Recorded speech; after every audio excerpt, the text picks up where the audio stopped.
anareo hoe efa ho bonjour maro karazana go aminazy tsara loatra zamiana aminazy zitsika jiaby bonjour manolotra anao ny fampalalam-baovao. La 4G Patelma vous présente Ny vaovao.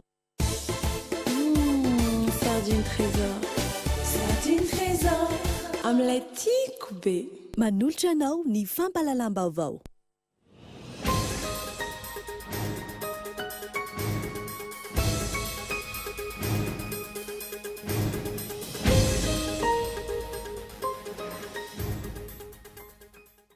Tsy mifanohatra na mandika lalana velona rehetra misy eto amin'ny firenena ny fiantson'ny filohan'ny Repoblika fitsapan-kevi-bahoaka izay ho toto-tsaina miaraka amin'ny fifidianana solombavamboaka amin'ny 17 ny volana May ho avy izao. Vola mitetina 8,900 tapitrisa ariary mahery teo anivon'ny sampan-draharaha miandraikitra ny fanaovam-bakisiny ao ministeran'ny fahasalamam-bahoaka no nisy nanotikodina. Olona misy 5 voaroaroy amin'izay raharaha izay. Fahombiazana no hita tamin'ny tombanezaka amin'ny fanampiana ireo fianakaviana tena sahirana amin'ny alalan'ny fandaharana asa avatsinangonana sy ndao hianatra 10,7 sy 2,2 mitentina 13 faingo 3,70 tapitrisa $, ny vola natokana tamin'izany izay nivatsian'ny banky iraisam-pirenena sy ny UNICEF. Rampitsy no afen'ny fepetra ka ivadika ho rivo-doza ny andro ratsy miforona any avaratra amin'ny faritany Antsiranana. Izy ohatra ho an'ny Komory io rivo-doza io ary mety hisy fiantraikany amin'ny toetrandro any avaratry ny nosy. Maresaka iraisam-pirenena tafiakatra 2,3 ireo namony ainy ao Sri Lanka araka ny tatitra voaray farany. 70 kosa ireo voasambotra ny mpitandro ny filaminana hatreto. Nisy ny fisaonana nasionaly tamin'ity androany ity any an-toerana. Ny adidinireo arahanao afaka fotoana fohy.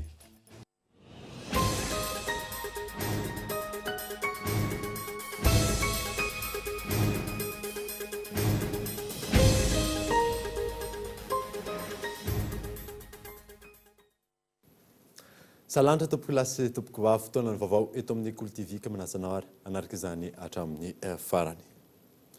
Nanamboatsika ny vaovao dia tsy mifanohatra na mandika ny lalàna avelona rehetra misy eto amin'ny tany sy ny firenena ny fiantson'ny filohan'ny Repoblika fitsapan-kevi-bahoaka ho toto-tsaina miaraka amin'ny fifidianana solombavamboaka ny 17 ny volana May ho avy izao. Rarisona Andra.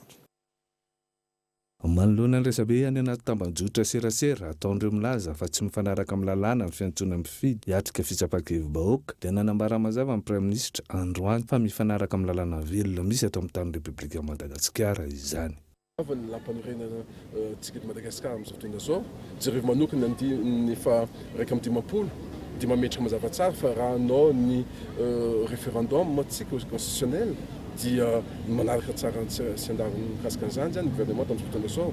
Ny zava-misy dia tsotra. Ny filohan'ny Repoblika dia naka nanaovela rano tamin'ny malagasy ny anovana ny lampanorenana. Tsy zava-baovao zany. Efa voalazan'ny filohan'ny Repoblika nandritra ny fotoana ny fanaovana reny propagande reny fa misy ezaka tokony ataontsika eto Madagasikara mba hisiny ny hoe tena finjaranam-pahefana tena izy. Nilaza ihany koa ny minisy ny serasera sy kolontsaina no sady mpitondra tenin'ny gouvernemanta androany nandritra ny fihaonany tamin'ny mpanao gazety fa tena fitsitsiana ny volam-bahoaka ny antony nanaovana fifidianana roa sosona amin'ny andro na alatsinainy 17 May ho avy izao io dia ny fifidianana solombavambahoaka sy ny fitsapan-kevi-bahoaka. Fantatry ny fitondram-panjakana tsara ny amehana ao anatin'izay hoe fikarakarana izay fa izay no mahatonga ny hoe mba tsy ho vola be avesatra be intsony zany le izy rehefa miaraka amin'le logistika ny fifidianana solombavambahoaka dia mba ny impression ny bulletin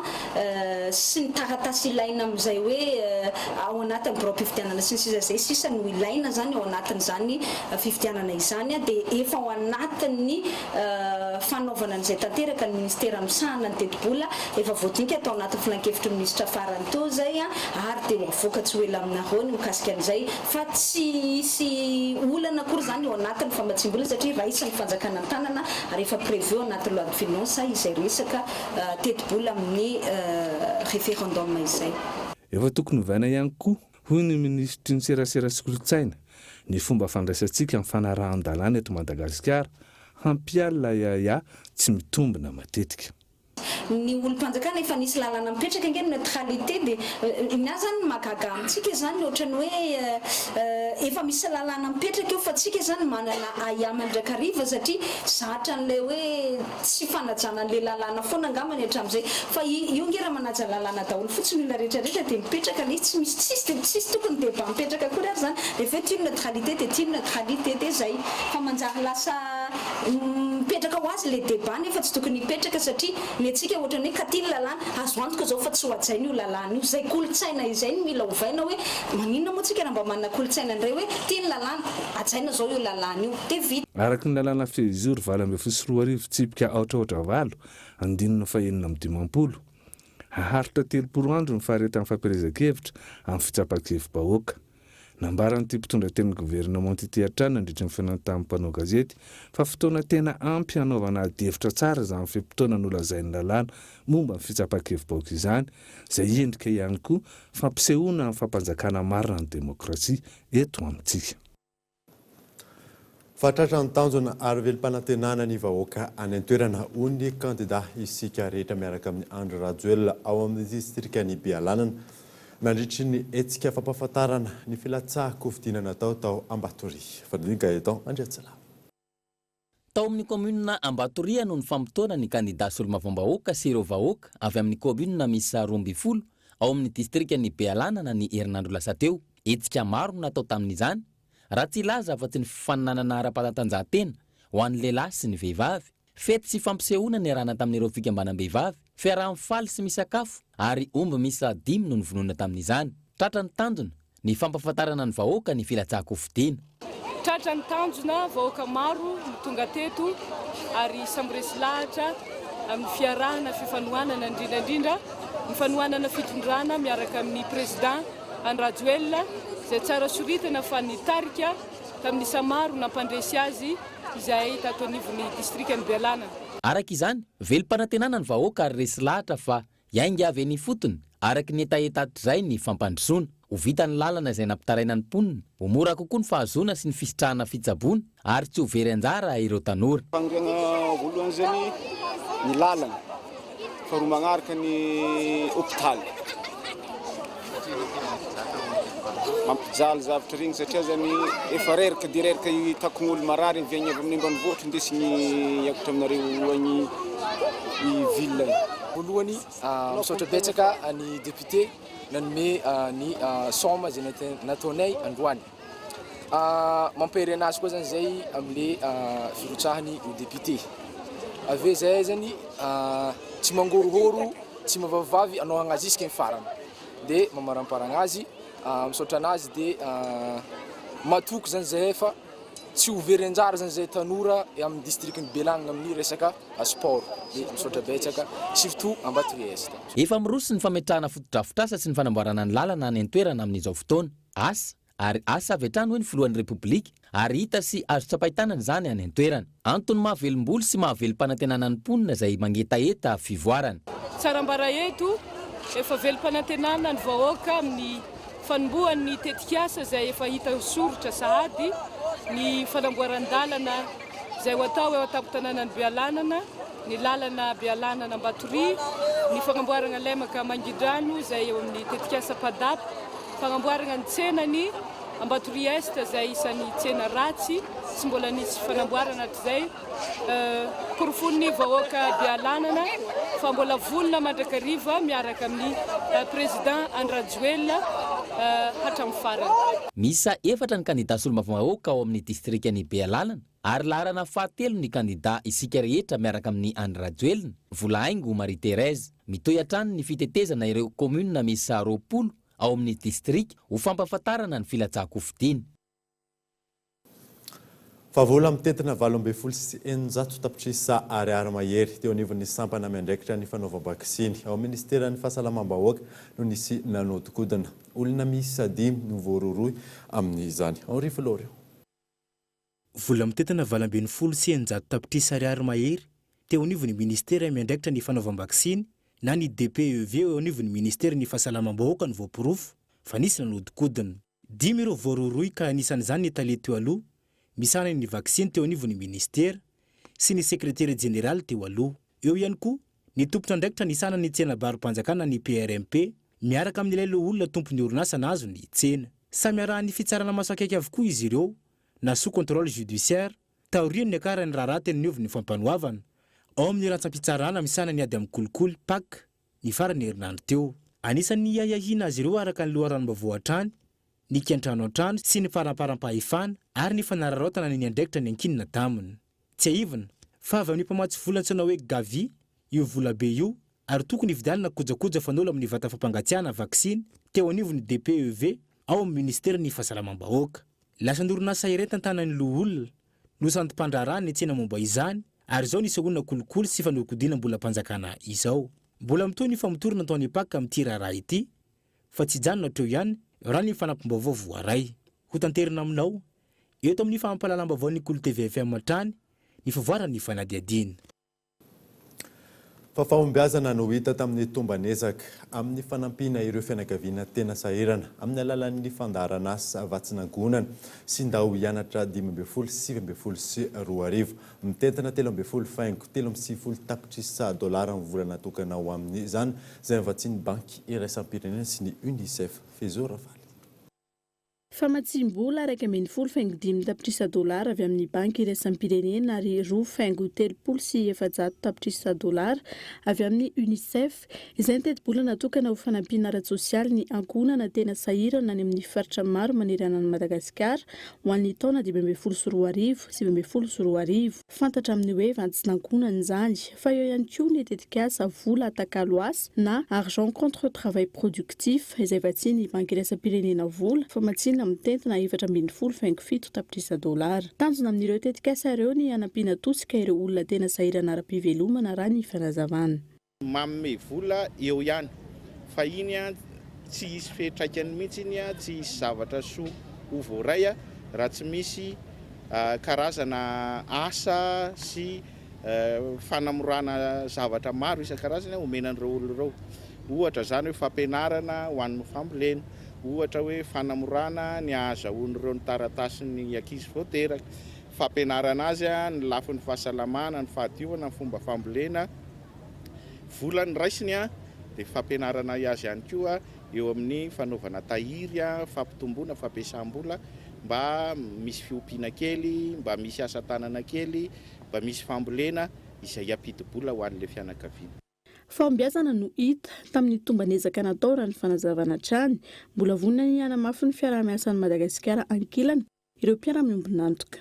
Ny vokatra dia tsara i raha mahita io mbola betsaka ny lalakale tsy hoe afa-potsika fa ny vokatra dia efa i raha mahita io ny mpamatsy vola dia mbola vonina ny anoana sy hiaraka amintsika ary vonina ry izy ny ampitombo.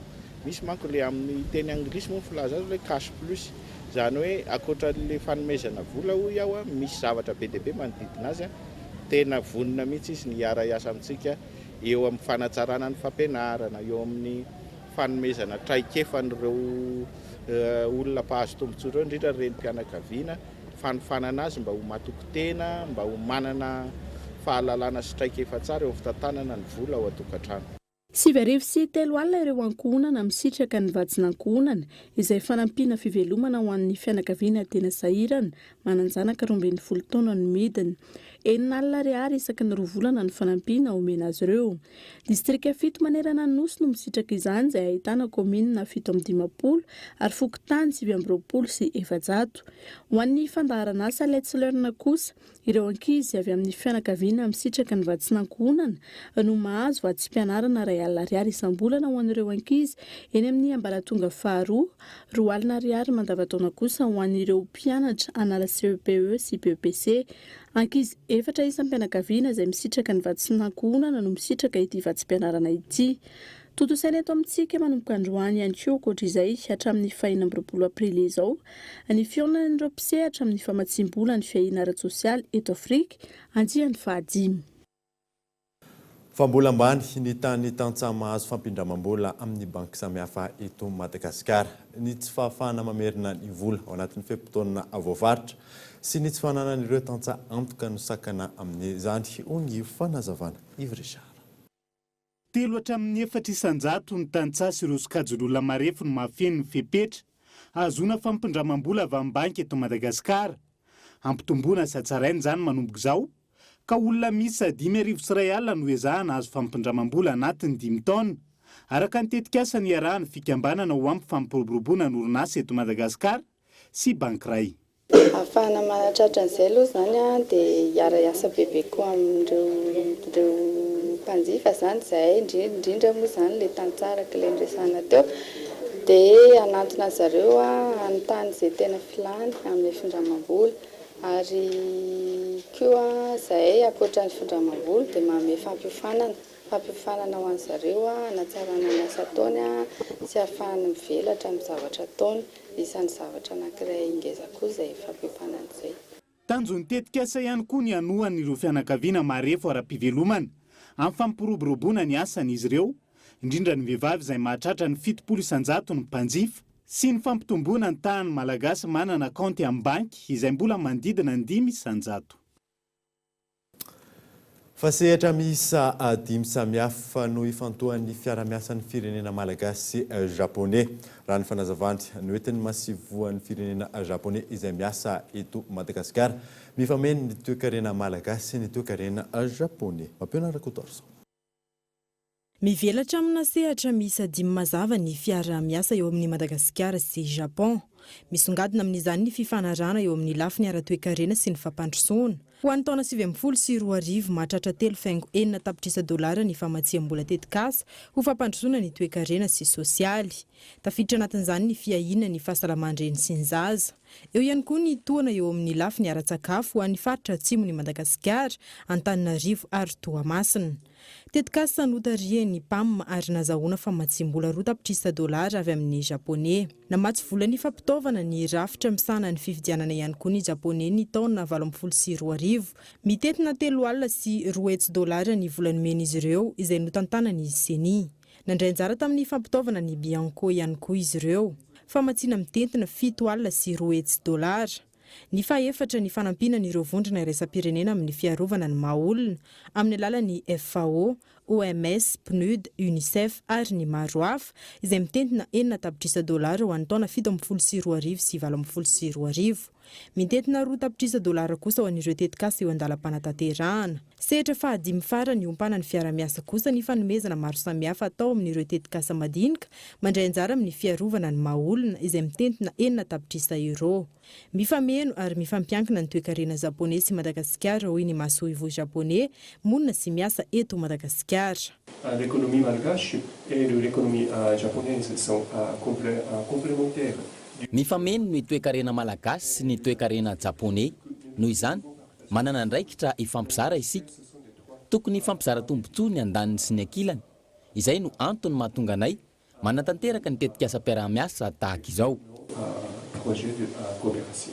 Notanterana androany tao amin'ny masoivon'ny Japon eto Madagasikara ny tatitry ny fiara-miasa eo amin'ny firenena rotonta niaraka tamin'ny JICA izay sehatra iraisam-pirenena iompana ny fiara-miasa japonais ihany koa. Fa lafo mavao hafa kosa indray dia niena nisan'ireo ny arambona nandritry ny fetin'ny Pasika sy alatsinain'ny Pasika teo raha oharina tamin'ny taolan'asa. Nisy ihany ireo tsy maintsy nahiditra hôpitaly na teo azy izany. Fanadina. Nilamina amin'ny ankapobeny ny fetin'ny Pasika sy ny alatsinain'ny Pasika teto Antananarivo renivohitra sy ny manodidina. Manaprofo izany ny fiainan'ireo loza sy nisan'ireo nanantona ny hôpitaly taoriany ny fety tamin'ity taona ity. Azo lazaina hoe nisy fialana zany raha tena hoe kajy ny soratra isa mijerena dia niena ny isa ny marary izay niditra. Raha nitatitra voaray teny amin'ny ACRA, miisa 470 ireo nahiditra hôpitaly. Raha toka 220 zany ny Pasika sy ny alatsinain'ny Pasika 2022. Niisa 2 ireo namoiny ainy ny Pasika sy ny alatsinain'ny Pasika. Raha toka tsy nisy zany tamin'ny taona 2022. Teo amin'ny loza teny Andalambe, niena ho 3 ireo nahiditra hôpitaly. Raha toka 20 zany ny taona 2022. Araka ny tatitra voaray hatrany, teo amin'ny accident à responsabilité civile, niena ho 770 ireo nandalo tao amin'ny famelomanaina. Raha toka 4 tamin'ireo no tsy maintsy nahiditra hôpitaly. Raha toka 50 ary 4 ihany koa nahiditra hôpitaly ny taona 2022. Teo amin'ny loza mpifamoivoizana, 470 nandalo teny amin'ny ACRA ka ny 40 tamin'ireo no nahiditra hôpitaly. Raha toka 250 zany ny taona 2022 ary 30 tamin'ireo no nahiditra hôpitaly. teo amin'ny accident de voie publique 9 nandalo teny amin'ny hôpitaly ka ny 3 tamin'ireo no tsy maintsy nahiditra hôpitaly raha toka 9 tamin'ny taona lasa ary 12 no tsy maintsy nahiditra hôpitaly. Teo amin'ny accident domestique kosa 3 nandalo teny amin'ny hôpitaly ka ny 7 no nahiditra hôpitaly tamin'ity taona ity raha toka 3 ihany koa ny taona lasa saingy ny 7 no nahiditra hôpitaly.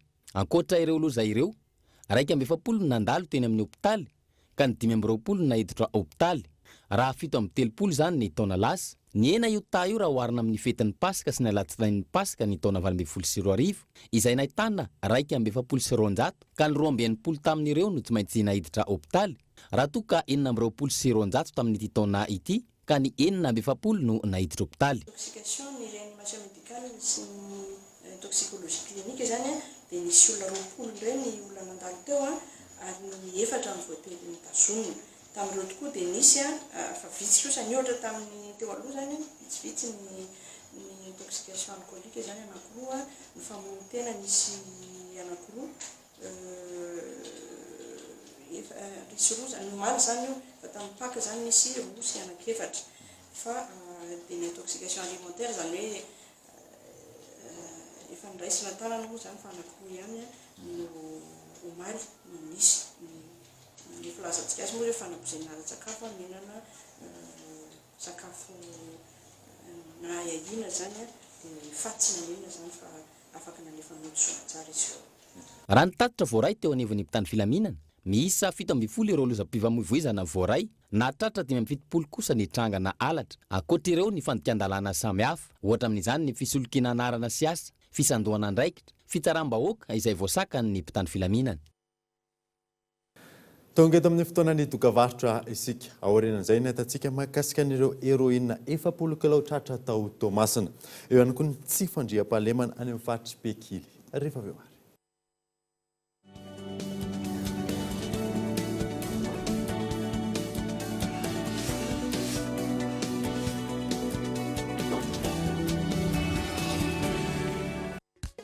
Bonjour. Bonjour.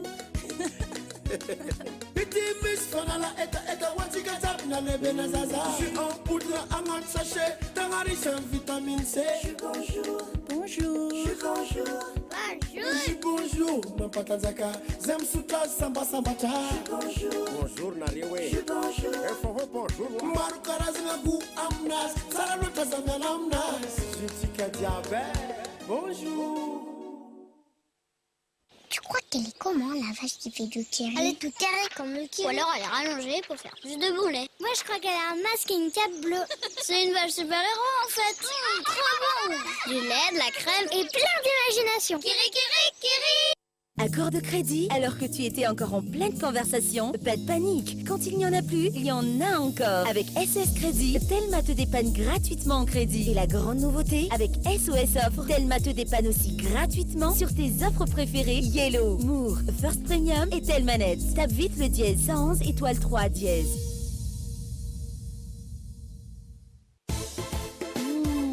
Sardine trésor. Sardine trésor. Sardine trésor. Sardine match Sardine trésor. Mety be miaraka amin'ny salady, mofo na hoe atao goûter nenkizy. Sakafo rehetrarehetra hasoandra ela miaraka amin'ny tsakitsaky. Sardine trésor. Qualité-nazy tsara. Riche en oméga. Ilaina be rehefa mifety indrindra moa fa miaraka amin'ny fianakaviana. Sardine trésor. Amin'ilay tiako be. Lame bic, maranitra, tsy mety aravesina, mateza.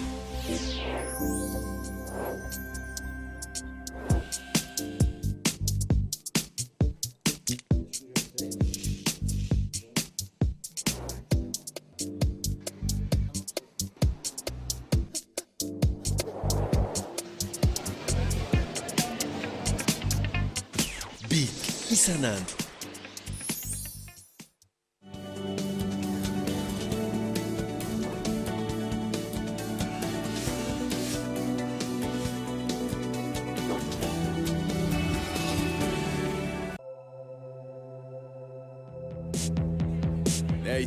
Jenny.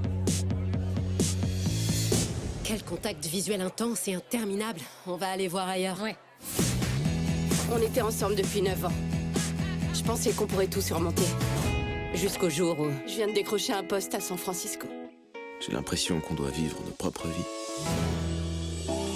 Comment il ose te quitter comme ça? Il voulait même pas essayer. Pourquoi pas essayer? Regarde-toi, t'es une bombe avec de belles dents. Merci, c'est gentil. T'es belle, t'as pas besoin de ça. Tu penses vraiment? Et confiance en toi. J'ai l'impression de poser pour une pub avant-après à côté de toi. Qui je dois tuer? Est-ce que ça va? En gros, je veux que vous appeliez à vos boulots pour leur dire que vous avez vos règles ou je sais pas quel mytho et que vous veniez chez moi. Tu vois le début de ce genre de film au scénar catastrophe, juste avant qu'une fille comme moi crève, et genre au moment où la fille comme toi se promène dans la rue et dit « Oh mon Dieu, regarde comme le ciel est trop joli !» Bah là, ça craint autant.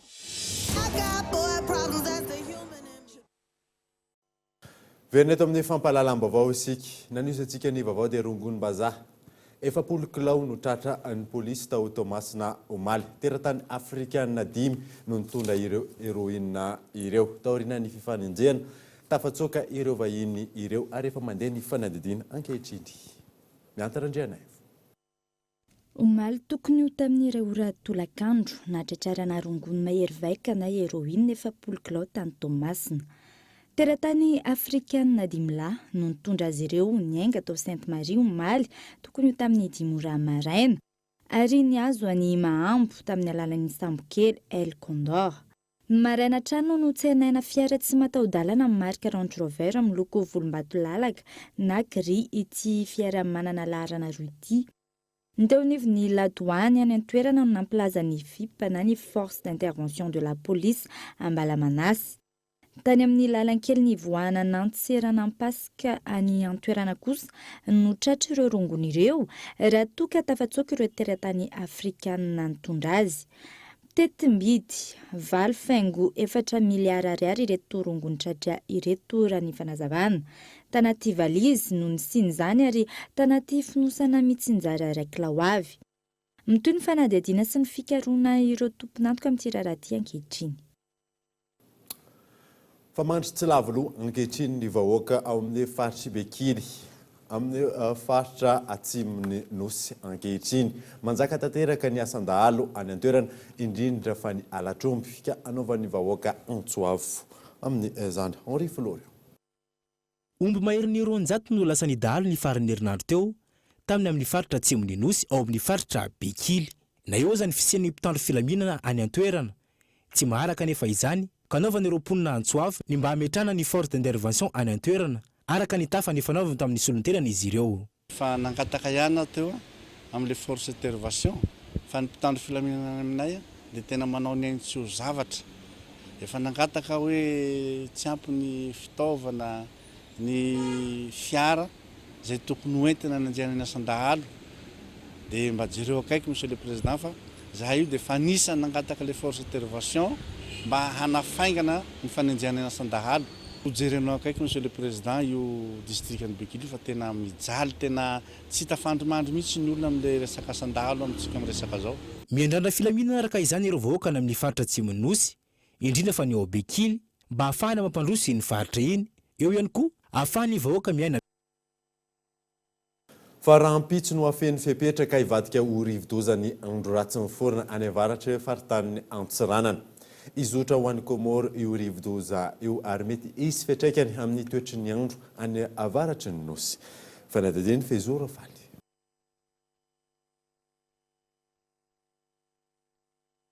Ny maraina teo 530 kilometatra avaratra Tsinananjego no nisy ny foibe n'ilay fiforonana andro ratsy.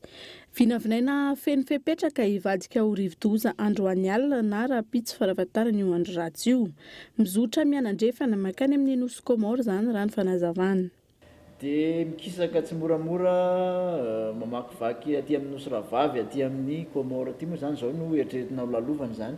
Zany hoe mianandrefana zany zao ny lalany aloha atreto dia ny rivotra hoetiny mahatratra hatramin'ny 520 kilometatra isan'ora dia ny tafiotra hatramin'ny 570 kilometatra isan'ora aloha raha hoan'ny androany.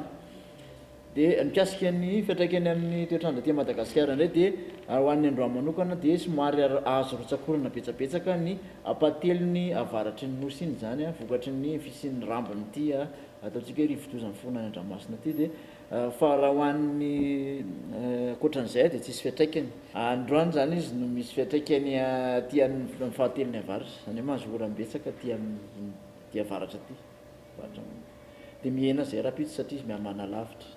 Mbola anatin'ny fotoana mety hitrangan'ny rivodozana ny saison cyclonique ity volana aprily ity raha ny fanazavany ny sampana mpamantatra ny toetry ny andro. Azo eritreretina araka izany ny mbola isiny ny fiforonana rivodoza tampoka. Tsy mbola nisy ratsahivina ny rivodoza niditra teto Madagasikara tamin'ity taona ity. Manodidina ny telo kosa ireo izay efa nisy fiantraikany tamin'ny sisin-tanin'i Madagasikara. Ato anatin'ny 3 andro azo rotsakorana betsaka ny faritra atsinanan'i Madagasikara manontolo. Anjombona ny andro ary arahana herika ho an'ny faritra atsinanana afovoan-tany toy ny eto Analamanga, Vakinankaratra ary Amorony Mania. Fa tokony anana anjara toerany eo amin'ny fiarahamonina ny fitiavana havakiboky mbola ambany tamin'ny famakiam-boky eto Madagasikara, indrindra fa ho an'ny tanora antony nanaovana hetsika lehibe androany tetsy amin'ny tranom-bokim-pirenena Anosy. Fanandia. Mbola ambany tamin'ny malagasy mamaky boky raha nambaran'ireo mpanoratra eto amintsika. Tsy ampy ny fitiavana mamaky boky ho amin'ny malagasy fa ny miaino ny mahazatra azy ireo. Ny olana aloha zany amin'ny fanoratana dia mandany fotoana izy. Noho izany zany raha ohatra ka hoe asa fialamboly dia manjary manahirana tsy mahavelona. Raha eo amin'ny famoahana azy indray dia manana olana amin'ny mpanjifa satria tsy dia tia mamaky boky loatra ny malagasy na mety tia fa manana olana hafa ihany koa ry zareo. Tsy dia any amin'ny resaka dia asa soratra ilay mpanoratra no mety tsy mahaliana ny olona fa ilay finiavana mamaky boky mihitsy no tsy dia ampy loatra amin'ny olona. Matetika ny zavatra mahafinaritra ny olona dia ny mihaino zavatra anankiray na tantara io na totsika hoe tononkalo na hira io fa ny mamaky raha misy boky roman anankiray zao mihainao olona dia ndraindray izy vao mijery izy dia voalohany ihany dia mifarany matetika vakina ny ampovoany fa raha mihaino izy dia tena satry ny haino an'iny io foana ohatrany hoe mihaino tantara dia zany hoe ilay finiavana sy ilay fitiavana no mbola mila entanina amin'ilay olona hoe mba ho tia mamaky fa tsy dia any amin'ilay asa soratra loatra. Azo ambara ihany koa nefa fa lesika ny tsy fampianisa malagasy mpanoratra tantara foronina ankehitriny antony io tahambany io hoy hatrany ny mpanoratra malagasy. Ny be mpitady eto amintsika dia ny tantara foronina no tena tsy misy aloha zany dia ao ny sombin-tantara sy ny resaka manodidina ny tantara fa tononkalo dia betsaka. Ho an'ny mpanota boky indray dia mahatsapa izy ireo fa liana amin'ny boky angano sy ariana natokana ho an'ny ankizy ny malagasy. Eny hatramin'ny zaza malagasy mihitsy aza dia tia sy liana mamaky izany boky misy angano sy arirana izany. Saingy rehefa mitombo taona izy ireo dia tsy mahita boky sahaza ho azy ireo intsony. Sarotra ihany koa no mahita mpanoratra boky natokana manokana ho an'ny zatovo. Hoy Rakotomalala Bazilis, mpanota boky ao Madagasikara namako, ny boky no loharan'ny fanaovana. Voalohany aloha ny ankizy hitanay amin'ny zavatra ohatran'izao mietsika ohatran'izao fa ny ankizy 1-20 taona mbola liana mamaky an'ireo satria arakaraka ilay tantara ihany koa ohatran'izao raha tsiora dia tena ilay mbola kely mihitsy tiany sy liana amin'ilay izy ohatran'izao rehefa ilay bebe izy dia ataonay lavalava ihany koa dia misy izay ilay hoe 20 taona mbola mamaky dia miditra eo amin'ilay anazay minitra zay no ezaka ary tsy mbola kivy izay efa taonany maromaro zao no mitady panoratra an'ilay tohiny ilay zavatra satria manontany mihitsy na ny ankizy na ny ray aman-dreny ary eza ny tohiny dia miezaka izay dia voalohany indrindra sarotra ozy izy ny mpanoratra efa tena mahay efa tena zadra rasy ny sisa ozy hoe za ozy izy zahay tsy mbola nanotra ho an'ny ankizy ho an'ny zatovo dia efa nisy ihany koa nefa nalandrany nanao an'ilay izy fa indraindray ohatrany sarotsatra tsy izao no zavatra fipetrapetrakay hoe fiainany zatovo amin'izao misy atsika zao amin'izao fotoana zao fa tsy tamin'ny andro tamin'ny 1990 fa zao le iainany zao zany hoe fiainana ny smartphone fiainana ny voilà donc ary zay zany ny fiainana tadaviny dia ny teny hitondrana le izy io tsara dia tsara tena tiako tiatsika rehetrarehetra ny teny malagasy ohatra hoe soratany Siméon Radzone na soratany émission de André Malala tsara dia tsara zany fa le amin'izao le fotoana iainantsika zao efa mandeha ny fiteny zatovo kanefa tsy niposaloany hoe ino no atao soratra anina fa asiana hoe ahitan'le zaza hoe zany ny fiainanay le izy. Nisy ny adihevitra androany hitadiavana vahaolana ampitombo ny fitiavan'ny malagasy mamaky boky tsetsy amin'ny tranomboky pirenena no karakara ny ministera ny serasera sy ny kolotsaina nandritry ny fanamariana ny andro resam-pirenena ao amin'ny vaky boky sy ny zony mpamorona. Faempolo isanjaton'ny mpiofana amin'ny toeram-pianarana teny vahiny iray eto amintsika no safidy ny hianatra ny teny anglisy akoatry ny hoe mahasarika ny ahy teny anglisy anisan'ny fepetra takiny sehatrasa maro ankehitriny fahaizana amin'ny teny azy. Mampiona ny kodoarsa. Tato anatin'ny folo taona farany saika nivoaka tamin'ny teny anglisy avokoa ny ankamaroan'ireo boky fianarana sy fikarohana entina manabe indrindra eny amin'ny ambaratonga ambony. Voakasika izay avokoa ny sapam-pampianarana rehetra. Ny teny anglisy izay teny iraisana izao tontolo izao na langue universelle. Ankilany, fepetra takiny sehatrasa maro eto amintsika ankehitriny ny fahafehezana ny teny anglisy. Ny teny anglisy zany ilaina be dia be amin'ny fiainana rehetra zany indrindra ho an'ny tanora izay anao andrato fianarana any ivelany. Tsy amin'ny any ivelany ihany koa fa na eto toerana ihany koa indrindra fa amin'ny fitadiavana asa dia ilaina be dia be zany ny fahaizana teny samihafa tsy ny teny anglisy ihany fa teny hafa koa mba ahafahan'ny tanora mivelatra indrindrandrindra. Amin'izay foabobon'ny izay amin'ny sehatra zany be dia be zany ny tanora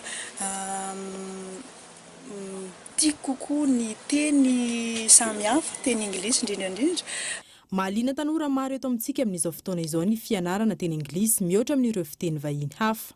Raha ny fanadihadiana natao, 700,000 mpianatra misoratra anarana amina toeram-piofanana teny vahiny iray nanontaniana no misafidy ny hianatra teny anglisy. Tafiditra anatin'izany ny sokajin'olona rehetra na ny mpianatra, tanora, mitady asa na mpiasa te hanamafitra kefa.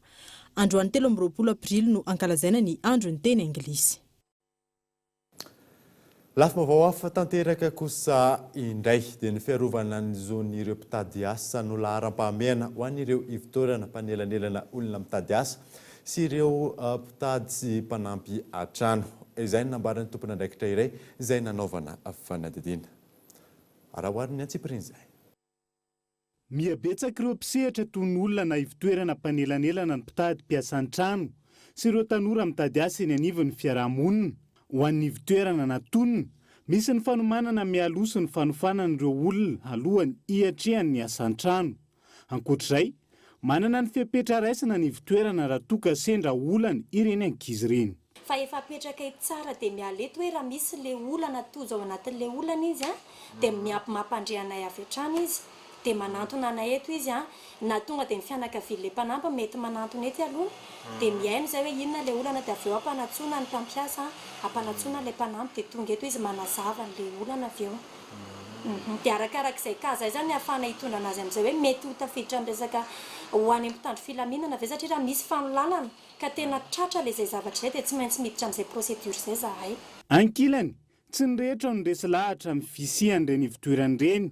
Ny fandehanana mivantana ny ambanivohitra ny manavanana ny olom-pirenena sendra ny mpanao gazety raha toka mila mpanampy. Fantatra fakana an'ireny, olona fantatra zany hoe ariana na dia amin'ino maka anazy na hoe midina any ambanivohitra mitady. Tsy matoky an'ireny satria ny antony ireny makavolana ankizy kosa an'ireny. Avonke mahita ankizy tsy maintsy paye 3 mois ny patron vao mahazo an'ireny.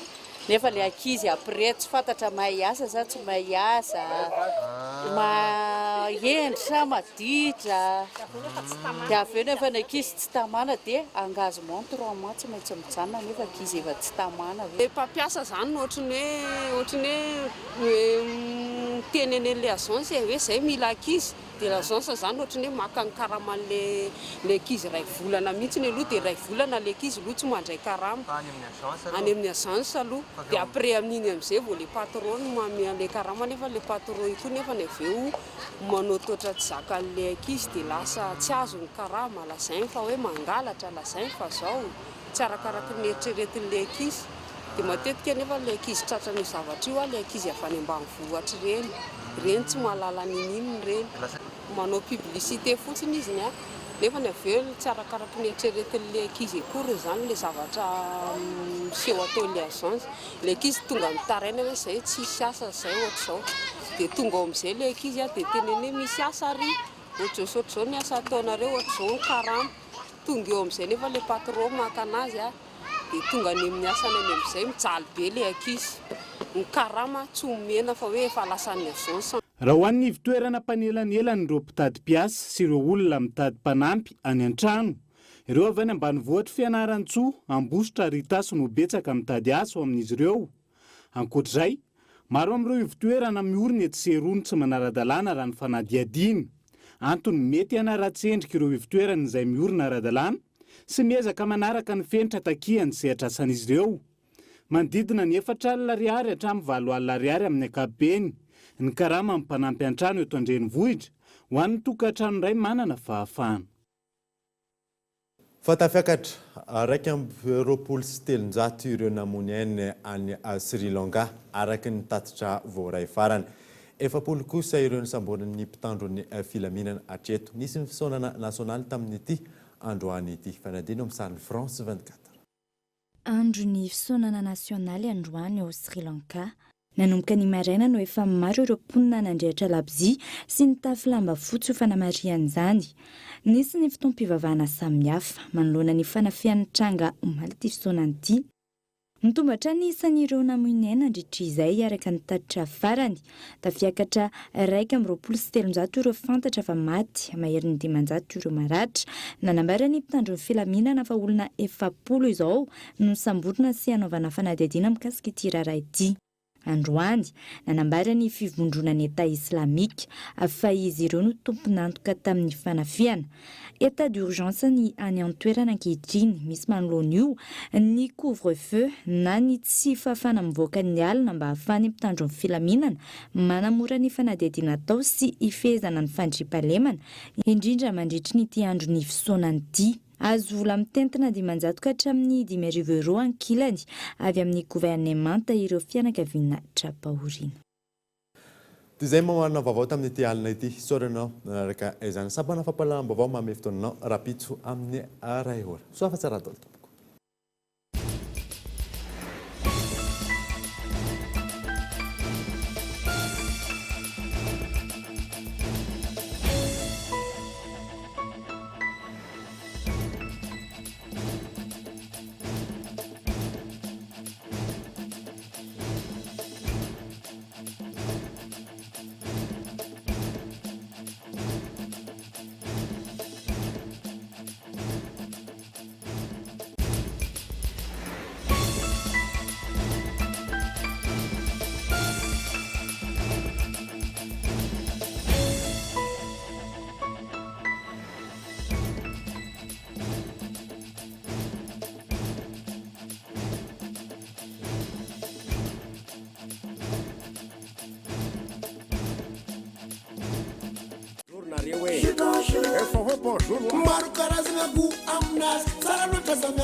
Nanolotra anao teo ny fampalalam-baovao. La 4G Batelma vous a présenté Ny Vavao. Sardine trésor. Sardine trésor. Amin'ilay tiako be. Nanolotra anao teo ny fampalalam-baovao.